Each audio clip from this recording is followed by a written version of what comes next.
Hi welcome back to my YouTube channel. So this is Steffi. ഇന്നത്തെ ക്ലാസ്സിൽ OETയുടെ writing ടോപ്പിക്കാണ്.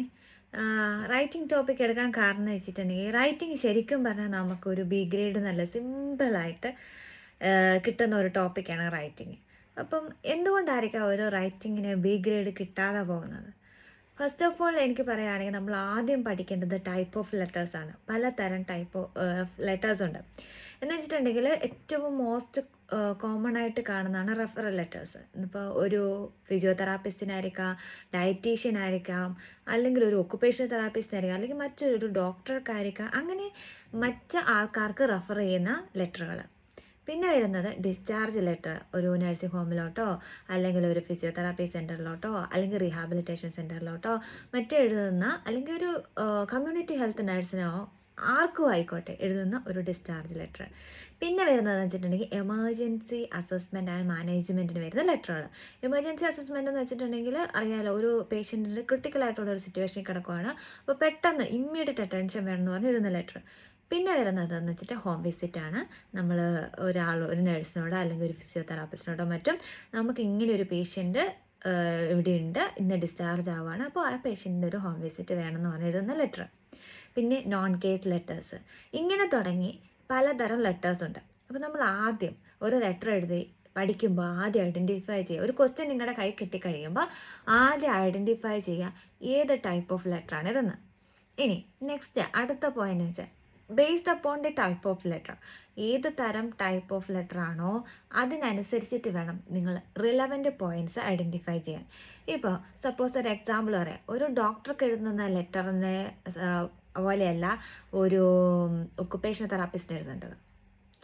അതുപോലെ തന്നെ ഒരു എമർജൻസി അസസ്മെൻറ്റിന് വേണ്ടി എഴുതുന്ന ലെറ്ററും ഒരു ഹോം വിസിറ്റിൻ്റെ ലെറ്ററും തമ്മിൽ ഭയങ്കര ഡിഫറൻസ് ഉണ്ട്. റിലവൻ്റ് പോയിന്റ്സ് ഐഡൻറ്റിഫൈ ചെയ്യുന്നതിൽ വ്യത്യാസമുണ്ട്.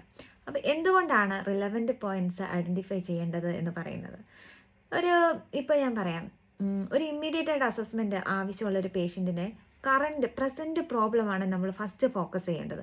അതായത് ഒരു ലെറ്റർ എടുത്തു കഴിഞ്ഞാൽ ഒരു ഡോക്ടർ പെട്ടെന്ന് ഒരു കേസ് എടുത്തു കഴിയുമ്പോൾ ഈ പേഷ്യൻറ്റിന് അറ്റ് പ്രസൻറ്റ് ഇമ്മീഡിയറ്റ് ആയിട്ട് എന്തിനാണോ ട്രീറ്റ്മെൻറ്റ് വേണ്ടത്, എന്തിനാണോ മാനേജ്മെൻറ്റ് വേണ്ടത്, അത് വായിക്കുമ്പോൾ തന്നെ ഫസ്റ്റിൽ ആ ഡോക്ടർക്ക് കിട്ടണം. അതാണ് ഞാൻ പറഞ്ഞ പോയിന്റ്. അപ്പം നമ്മൾ based upon type of letter നമ്മൾ റിലവൻ്റ് പോയിന്റ്സ് ഐഡൻറ്റിഫൈ ചെയ്യണം. ഇറലവൻ്റ് ആയിട്ടുള്ള ഡാറ്റ ഐഡൻറ്റിഫൈ ചെയ്യുന്നത് സ്റ്റോപ്പ് ചെയ്യണം. അത് എഴുതി കഴിഞ്ഞാൽ തന്നെ നിങ്ങളുടെ മാർക്ക് പോകും. അവിടെ തന്നെ നിങ്ങൾക്ക് എന്താ പറയുക, റിലവൻ്റ് ആയിട്ടുള്ള പോയിന്റ് ഐഡൻറ്റിഫൈ ചെയ്യാൻ പറ്റിയില്ല എന്ന് പറഞ്ഞിട്ട് നിങ്ങളുടെ സ്കോർ കുറയും. അതാണ് അടുത്ത പോയിന്റ്. ഇനി നെക്സ്റ്റ് എന്ന് പറഞ്ഞിട്ടുണ്ട് ഓർഗനൈസ് ചെയ്യുക. നല്ല അടിപൊളിയായിട്ട് ഇപ്പോൾ ഞാൻ പറയട്ടെ, ഒരു സെൻറ്റൻസിനെ മറ്റൊരു സെൻറ്റൻസുമായിട്ട് കണക്ട് ചെയ്യാൻ പറ്റുന്ന പല ലെറ്റേഴ്സ് ഉണ്ട്. എന്ന് വെച്ചിട്ടുണ്ടെങ്കിൽ ഇപ്പോൾ ഒരു പേഷ്യൻ്റ് ഹോസ്പിറ്റലിൽ വീണിട്ട് ഫ്രാക്ചറായിട്ട് അഡ്മിറ്റായി. അപ്പോൾ അഡ്മിറ്റായ പേഷ്യൻറ്റ് ഫ്രാക്ചറായി, അവരവിടെ നിന്ന് എന്ത് ചെയ്തു, ഹിപ്പ് റീപ്ലേസ്മെൻറ്റ് സർജറി ചെയ്തു. അപ്പം ഡിസ്ചാർജ് അഡ്വൈസ് ലെറ്ററിൽ പറയുന്നുണ്ട് ഈ പേഷ്യൻറ്റ് ഫിസിയോതെറാപ്പി വേണം. അപ്പം നിങ്ങൾ എഴുതുമ്പോൾ തന്നെ ഇന്ന പേഷ്യൻറ്റ് ഇവിടെ അഡ്മിറ്റായി, ഇന്നതായിരുന്നു സർജറിക്ക് ശേഷം പ്രോഗ്രസിങ് വെല്ലാണ് എന്ന് പറഞ്ഞിട്ട് നിങ്ങൾ എഴുതുമ്പോൾ നിങ്ങൾ ചിന്തിക്കുക, ഡിസ്ചാർജിൻ്റെ അഡ്വൈസ് പറഞ്ഞിട്ടുണ്ട് ഫിസിയോതെറാപ്പി, അതുകൊണ്ട് ഈ പേഷ്യൻറ്റിന് അല്ലെങ്കിൽ ഫിസിയോതെറാപ്പി ഇപ്പോൾ സ്റ്റാർട്ട് ചെയ്തിട്ടുണ്ട്, അത് കണ്ടിന്യൂ ചെയ്യണം. അങ്ങനെ എഴുതുമ്പോൾ ആ ലെറ്ററിന് ഒരു കണ്ടിന്യൂറ്റി ഉണ്ടായിരിക്കും.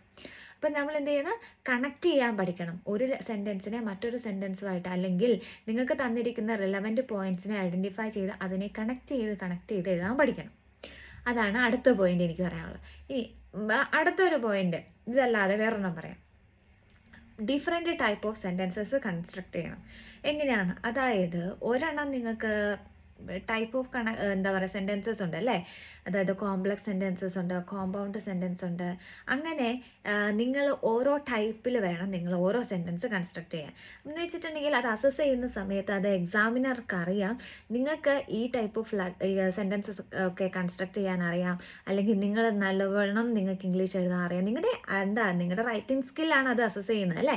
അപ്പം നിങ്ങൾക്ക് നിങ്ങളുടെയൊക്കെ പറയാനുള്ള സെൻറ്റൻസുകളെ പല രീതിയിൽ കൺസ്ട്രക്ട് ചെയ്ത് നിങ്ങളുടെ ആ എബിലിറ്റി നിങ്ങൾ കാണിക്കുക. ഇതാണ് അടുത്ത എനിക്ക് പറയാനുള്ളത്. ഇപ്പോൾ നമുക്ക് ഡിസ്റ്റൻറ്റ് പാസ്റ്റിൽ ഒരെണ്ണം എഴുതാം. അതായത് എന്താ പറയണ്ടേ, ഇപ്പോൾ ഒരു നിശ്ചിത കാലഘട്ടം മുമ്പ് നടന്നിട്ട് അത് കണ്ടിന്യൂ ചെയ്ത കാര്യങ്ങൾ അങ്ങനെയൊക്കെ നിങ്ങൾ കണ്ടുപിടിക്കുക. അങ്ങനെയൊക്കെ കണ്ടുപിടിച്ച് നിങ്ങൾ അതിനെ ഭംഗിയായിട്ട് എഴുതുക. പിന്നെ അടുത്ത പോയിന്റ് എന്ന് വെച്ചിട്ടുണ്ടെങ്കിൽ കണക്റ്റീവ്സിൻ്റെ യൂസാണ്. അപ്പോൾ നമ്മൾ റിപ്പീറ്റഡ് ആയിട്ട് ഉപയോഗിക്കുന്ന കണക്റ്റീവ്സ് ഉപയോഗിച്ചാൽ സ്കോർ കുറയൊന്നുമില്ല. ഓക്കെ. ഇപ്പം ചിലർക്കൊരു വിചാരമുണ്ട്, ഇപ്പം നമ്മൾ എന്താ പറയണ്ടേ, ഇൻ അഡീഷനൊക്കെ എപ്പോഴും എല്ലാവരും ഉപയോഗിക്കുന്നത്, അത് ഉപയോഗിച്ചാൽ എനിക്ക് സ്കോർ കിട്ടില്ല, ഞാൻ ഡിഫറെൻ്റ് ആയിട്ട് ഉപയോഗിക്കാം എന്ന് പറഞ്ഞുകൊണ്ട് ഡിഫറെൻ്റ് ആയിട്ട് ഉപയോഗിക്കരുത് എന്നല്ല പറഞ്ഞത്. നിങ്ങൾക്ക് അറിയാവുന്ന കണക്റ്റീവിനെ നിങ്ങൾ ഭംഗിയായിട്ട് യൂസ് ചെയ്യുന്നതിലാണ് അർത്ഥം. അതായത് ഒരു സെൻറ്റൻസ്, ഒരു ലെറ്റർ എഴുതി വരുമ്പം നിങ്ങളിപ്പം ഒരു സെൻറ്റൻസിൽ എഴുതി സ്റ്റോപ്പ് ചെയ്ത് അടുത്ത സെൻറ്റൻസിലോട്ട് പോകുമ്പോൾ ചിലപ്പോൾ അവിടെ ഒരു കണക്റ്റീവ്സിൻ്റെ ആവശ്യം ഉണ്ടാകത്തില്ല. പക്ഷെ ചില സമയത്ത് നമ്മൾ ഒരു പേഷ്യൻ്റ് ഹോസ്പിറ്റലിൽ അഡ്മിറ്റായി, ഫ്രാക്ചർ ആയതിനെ തുടർന്ന് നമ്മൾ ഓപ്പറേഷൻ ചെയ്തിട്ട് പേഷ്യൻറ്റിന് ഇങ്ങനെ പ്രോഗ്രസ് ഉണ്ടെന്നൊക്കെ പറയുമ്പോൾ ഉണ്ടല്ലോ, അവിടെ ഒരു ചിലപ്പോൾ ചില കണക്റ്റീവ്സിനെ അതിൻ്റെ ഇടയ്ക്ക് കൊണ്ടുവരുമ്പോൾ ആ സെൻറ്റൻസിന് കുറച്ചും കൂടെ അങ്ങ് ഭംഗി കൂടും. എന്ന് വെച്ചിട്ടുണ്ടെങ്കിൽ ഞാൻ പറയാം, ഇപ്പോൾ ഒരു റിസൾട്ട് ഓപ്പറേഷന് ശേഷം പേഷ്യൻ്റെ കണ്ടീഷൻ ഓക്കെയാണ്, അല്ലെങ്കിൽ നോർമലാണ്, അല്ലെങ്കിൽ പേഷ്യൻ്റ് സ്റ്റേബിളാണ്, അവിടെ ഒരു റിസൾട്ട് കൊണ്ടുവന്നാൽ ഭംഗിയായിരിക്കത്തില്ലേ? അല്ലെങ്കിൽ നമുക്കൊരു പോസ്റ്റ് ഓപ്പറേറ്റീവ്ലി എന്നുള്ള ഒരു കണക്റ്റീവ് കൊണ്ടുവന്നാൽ എങ്ങനെയിരിക്കും? അപ്പം അതാണ് ഞാൻ പറഞ്ഞത്, കണക്റ്റീവ്സിനെ ഭംഗിയായിട്ട് യൂസ് ചെയ്യുക. ഒരുപാട് കണക്റ്റീവ്സ് നിങ്ങളുടെ ലെറ്ററിൽ ഉപയോഗിക്കുന്നതിലല്ല നിങ്ങൾക്ക് സ്കോർ കിട്ടുക. നിങ്ങൾക്ക് അറിയാവുന്ന കണക്റ്റീവ്സിനെ ഭംഗിയായിട്ട് ഓരോ സെൻറ്റൻസിലും ചേർക്കുമ്പോഴാണ് നിങ്ങൾക്ക് സ്കോർ കിട്ടുന്നത്. അപ്പം പിന്നെ എനിക്ക് പറയാനുള്ളത്, കൺക്ലൂഡ് ചെയ്യുമ്പോൾ അപ്പം നിങ്ങൾ ഓർഗനൈസ് ചെയ്യുക, ഇങ്ങനെ മോസ്റ്റ് റിലവൻ്റ് ആയിട്ടുള്ള പോയിന്റ്സ് ഐഡൻറ്റിഫൈ ചെയ്ത് നല്ല ഭംഗിയായിട്ട് നിങ്ങൾ ഈ ലെറ്ററിനെ എഴുതുക. അതുപോലെ ഒരു ലെറ്റർ എടുത്തതിന് ശേഷം നിങ്ങൾ അതിനകത്ത് നിങ്ങളുടെ പർപ്പസ് എന്തായിരിക്കണം, നിങ്ങൾ പിന്നെ അതിനെ തിരിക്കണം, പാരഗ്രാഫ് തിരിക്കണം. ഒരു 3 പാരഗ്രാഫിലൊന്നും കൂടി പോയിട്ടുണ്ട്, അതിൻ്റെ ഒന്നും ആവശ്യമില്ല അല്ലേ, വെറുതെ വലിച്ചു നീട്ടുക അതൊക്കെ. അപ്പോൾ അവനവൻ്റെ ഇഷ്ടമാണ് എത്ര പാരഗ്രാഫ് എഴുതണം എന്നുള്ളത്. പക്ഷേ മോർ ദാൻ 3 ഒരിക്കലും അല്ലെങ്കിൽ മോർ ദാൻ 4 ഒന്നും ഒരു ഭംഗി ഉണ്ടാവില്ല. കാണുമ്പോൾ തന്നെ ഒരു ഭംഗി വേണമല്ലോ. നല്ല ഹാൻഡ് റൈറ്റിംഗ് വേണം, എന്താ പറയണ്ടേ, നല്ല വൃത്തിക്ക് ക്ലിയർ ആയിട്ട് എഴുതണം. പിന്നെ ഇതിനെ ഓർഗനൈസ് ചെയ്യുന്ന രീതി. പിന്നെ എന്താ പറയണ്ടേ, പർപ്പസ് എഴുതുമ്പോൾ എപ്പോഴും ക്ലിയർ ആയിരിക്കണം പർപ്പസ്. നമ്മൾ അനാവശ്യമായിട്ട് നമ്മൾ എഴുതരുത്. നമ്മുടെ റൈറ്റിംഗ് ടാസ്കിൽ പറഞ്ഞിരിക്കുന്ന പോയിന്റ് എന്താണോ, നമ്മൾ എന്തിനാണോ ഈ ലെറ്റർ എഴുതുന്നത് എന്നത് ആ പർപ്പസ് വായിക്കുമ്പോൾ ക്ലിയർ ആയിരിക്കണം. അപ്പോഴാണ് നിങ്ങൾക്ക് പർപ്പസിനൊക്കെ സ്കോർ കിട്ടുക.